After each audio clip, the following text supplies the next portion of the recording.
Okay. Good afternoon, class. Afternoon, how are you? You are being recorded, Mr. Kativu. Good afternoon, class. We are Group B. We are presenting on an assignment with the topic, with the aid of practical examples, explain the analytics maturity cycle. So to kick off the subject, I'm going to introduce to the class the group members, who are the following: Koredema Atuel, Kasirori Weston, Kativu David, Madakwenda Love Mo, Makarich Aaron, Manjonjo Webster, Maedzenga Tiwirai, and Moyo Takudzwa. These are the members of our group B. So to delve into it, we start by looking at what is analytics. By definition, analytics is the process of extracting and creating information from raw data by filtering, processing, categorizing, condensing, and contextualizing the data. Right, after this one, we go on to analyzing the analytics of maturity life cycle. Analytics maturity life cycle involves analytics-based practices that involve processes which range from discovery to completion of a particular project. The best analytics project is put together by a group of industry professionals. We include business user, project sponsor, project manager, business intelligence analyst, database administrator, data engineer, and a data scientist. These are the professionals who make up the analytics maturity life cycle. So I'm going to hand over the next script to the following presenter. We will take us through the coming slides. Thank you, Mr. Kativu. I'm Kasirori, and I'm going to present on the types of analytics in our maturity lifecycle model. Actually, there are about 5 types of analytics which we have, which are descriptive analytics, with diagnostic analytics, there is a predictive analytics, a prescriptive analytics. Then at the end of these analytics, there is the cognitive or the self-awareness analytics. In this sense of our analytical maturity model, if we talk of analytics, we will be actually discussing about data collection. Before we do any analysis of in this model, we will need to have a data gathering. Data will be gathered in different ways. You might choose which way you want to gather this data. It might be user dependent, or the physical gathering of the data, or online gathering of data. It all comes to you. But here on our example of this model, the first stage when you actually have got the data is to see what really is happening, or what really happened prior before we do anything. We actually, remember, we said we will collect or we will gather the data. This data, that's where we have this stage which is known as the descriptive analytics, whereby we will gather the data and review what really transpired and what is it that led us to collect this data. Actually, this stage is the stage where we collect or we list the needs or events which transpired using the data we will have collected. Then after gathering this data and reviewed what really transpired, we'll go to the next step to see what did happen. Why did this happen? Why did this situation or this scenario happen? This will enable us to do the next stage, which is known as the diagnostic analytics of data. And at the same time, the first two stages, they are known as the reactive or the hindsight or the insight of what happened and why did this happen. This will be seen by analyzing the collected data and view the behavior, the data behavior. For example, we've got user data collected. We will start to analyze and see the behavior. An example, a physical example that we have, we will pick just like an example of the Google or a website visit on any, it might be Google, it might be Yahoo or what, but there is a Google engine. Behind the Google engine search, there is data collection, which we are talking about. After the diagnostic analytics of the data, which have been gathered, we will see what will happen.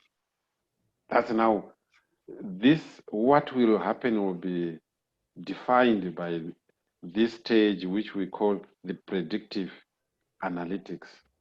After an analysis of the collected data, view the behavior. What happened? Why did this happen? That's when you view and see the behavior and the symptoms of the data which we collect. A good example, if you are on a website, you visit, for example, the movie website, like the Nigerian movie websites or the Indian movie websites or the action movie websites. The next time you try to, or not try as such, the next time you visit the website, like for example, YouTube, there will be a predictive list of websites or sites which you visited. Not the exact one as such. Yes, the one you visited will be there, and the predicted ones which are similar with the same pattern of your previous visits. If those appears, that's when we will see what should we do about it. After predicting, what is it exactly that we will think or what we will do about it? And this predictive analytics, this is the proactive, where the activity or where we are more active on our search, or not on our search only, but on the data. That's where there's a lot of things happening there, a lot of analysis. Remember, we said we will be viewing the behavior, the statistics, and analyze it. What is it exactly that this user is trying to achieve? On the predictive analysis, we'll be predicting.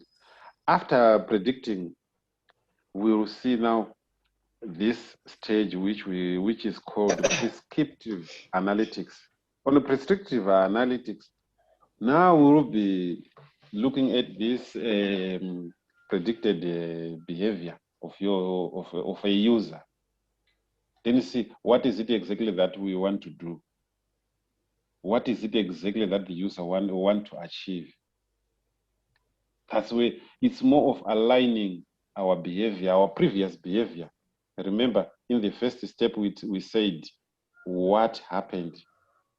We will be describing it. But at this stage, now we will be aligning to see what is it exactly that we want to achieve. In other words, we call this stage optimization or the foresight of data analysis. The prescriptive analysis will lead us or will guide us to a level of what is it exactly that we don't know. Remember the prescriptive, remember we've got the predictive analytics. The predictive analytics is not closed, it's open for the next step or the next steps, which also comes to this step which we call cognitive or self-learning analytic. This also begins from the previous steps. This is a compilation of the previous steps. And in doing so, that's where we come up with the introduction of, or with the use of artificial intelligence, which is now being deployed or employed by different companies. For example, we've got the Wall Street, where artificial intelligence or machine learning is being applied. For example, if you go to countries like Korea, their economy is interdependent on artificial intelligence, or their economy depends on artificial intelligence. So machine learning now will be uploaded with the behaviors and symptoms and statistics of whatever it is that we want to achieve, or what we did in the past. For this stage of self-learning analytics, now we will be employing facts gathered from this data, which will have been collected, and is analyze and see the behavior, which will guide us to a certain direction. But for us to have an understanding of this data, it's introduced to artificial intelligence for a physical analysis to see, can we achieve what was being perceived by a user? And this analytical maturity model, we cannot talk anything without talking about data. And at the same time, these days or this era where we are living, data is becoming the oil of everything. For example, now we have got this COVID-19 pandemic. Everything, or most of the operations or company operations have gone online, and artificial intelligence or machine learning is being deployed basing on the analysis of data gathered, basing on the current environment or the current situation or scenarios happening. And for this to be a success, we have to do this analytical maturity model using data collected. And for now, I think I will hand over to my colleague who is going to present further on this model in descriptive analytics. Thank you so much, Mr. Kasi. That was a good presentation on the model itself. Now I just have to dig deep into the first two analytics. I'll be looking at the descriptive and the diagnostic analytics. So when you talk of the descriptive analytics, we are looking at analyze past data and present in a summarized form, which can be easily interpreted. So maybe in a nutshell, just answers the question, what has happened? So it's just giving us a hindsight, giving us a reactive or an insight. So on descriptive analytics, like from the word itself, descriptive, just describes, just describe the event. Like for example, we can look at a real life example where you look at computing the number of likes for a particular post. Let's say it's Facebook, or computing the monthly average rainfall. They are just trying to describe what is the monthly average rainfall, maybe from a meteorological cycle, or finding the average number of visitors per month on a website. So it's just descriptive, as it say. So we have to look on which industries are using it as well. So there are specialists who use like their data or business analysts, they use descriptive analytics and part-time data engineers. We use tools like spreadsheets or the ERP or the CRM or any other reporting tools or any early warehouses. These, they do apply for visualizations, even for reports and for different trends detections and performance monitoring. Let me look at the diagnostic analytic now.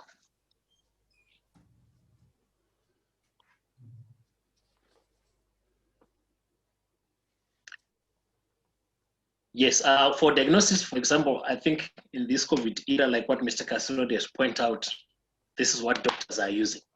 You know, it comprises of past data to analyze why certain events have happened. It also aims to answer the question, why did it happen? Doctors want to know, why is this variant so variant? Why are there different variants and so forth?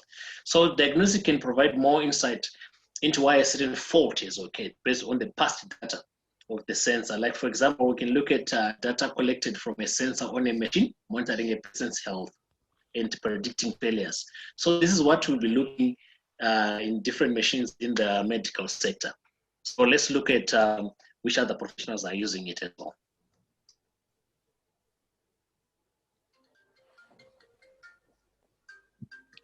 Yes, so for example, data engineers and data scientists, especially data scientists, the medical fraternity, they're using diagnostic analytics. So they'll be using different tools like data warehouses and even the BI software. This one I've seen a certain medical hospital locally that are using it, and even different data management platforms to give different applications as well in detecting relationships between data variables. So all the analytics that will be done behind the machines, it's all for diagnosis. If you go in the hospital fraternity or the medical fraternity, you see that all this is being done. So these are the two analytics that I wanted to present on. I will just leave for the next for my colleague as well. Thank you. Thank you for that presentation. I would like to make a presentation on predictive analytics. This analytics comprises of predicting the likely occurrence of an event happening again. They aim to answer the question, what is likely to happen? They are done using predictive models trained by existing data. The models learn the patterns or trends of an event likely to happen from existing data and predict the future based on such data. They can be used to predict when a fault will happen again in match. For example, this type of analytics is the one which is used sometimes by the meteorological department for weather forecasting. They can just forecast, like currently there's a forecast which is saying this Friday might be the coldest day of the month of July. They will be using such type of analytics so that they will predict what will likely happen in future. Predictive analytics, there are specialists like data or business analysts, big data engineers, data scientists, tools which are used in predictive analytics. These are data warehouse and early data lakes, machine learning pipeline, forecasting techniques.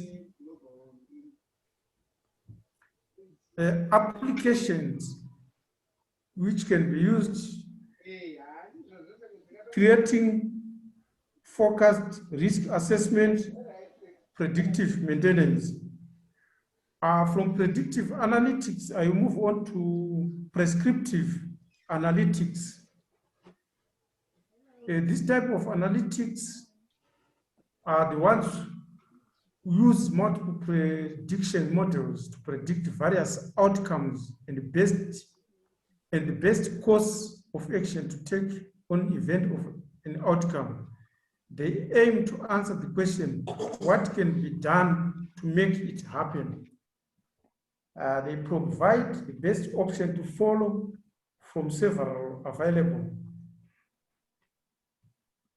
This can be used, for example, they come to provide best medicine to treat a patient based on outcomes of various medicine used to treat same patient.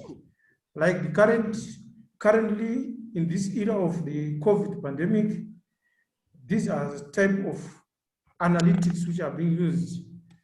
Another example would be to provide best mobile data package for a student based on browsing habits or cost of data package, like what the University of Zimbabwe was doing when it provided data for students during this era of e-learning caused by the COVID pandemic.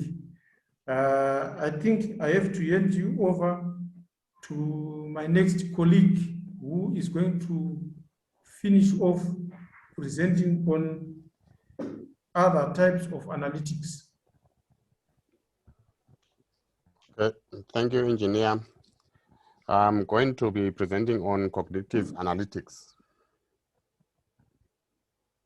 So basically, when I'm looking at this particular type of analytics, basically we're saying it involves machine learning and natural language processing, which answers the question, what insights don't I know about yet? So basically, in general, basically we're saying cognitive analytics, it applies human-like intelligence to certain tasks and brings together a number of intelligent technologies, including semantics, artificial intelligence, algorithms, and also deep learning as well as machine learning. So basically we do have again some of the different types of artificial intelligence or machine learning which is being used today. For instance, basically we do have the ROS, which ROS is IBM Legal Advice Artificial Intelligence. So ROS returns precise answers to specific legal questions along with a citation, just like a human researcher would. It also includes a level of confidence in its answer. For now, it is focused on questions about Canadian law, about CEO Andrew Arruda says he plans for ROS to digest the law around the world.